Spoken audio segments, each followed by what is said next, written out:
គ្នាយើងជួយគិតខ្ញុំតិចមើលឥឡូវយកអីគេយកទូរស័ព្ទឬក៏យក QQ យក QQ ឬក៏យកទូរស័ព្ទបើថាពិបាកគិតពេកទុកឲ្យម្ចាស់វីដេអូគេយកអីយកទៅនេះមិនមែនវីដេអូរបស់ខ្ញុំទេ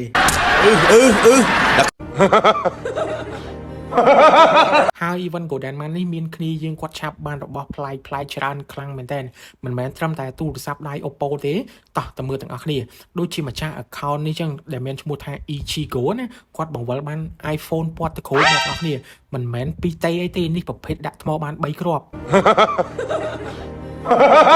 មកដល់ម្ចាស់ account ទី2នេះវិញគាត់ឈ្មោះថា Blue Moon ហើយគាត់បង្វិលបានជាក្រានហ្គាសអ្នកទាំងអស់គ្នាហើយមកដល់ម្ចាស់ account ទី3នេះវិញគាត់ឈ្មោះថា Hatley Hay ណាគាត់បង្វិលបានទុកមុំគាត់បង្វិលចូលទុកមុំអញ្ចឹងខែនេះខែកំពុងតែពេញមុំហើយអញ្ចឹងបង្វិលបានទុកមុំដូចធ្វើបនបាន7វត្តអញ្ចឹង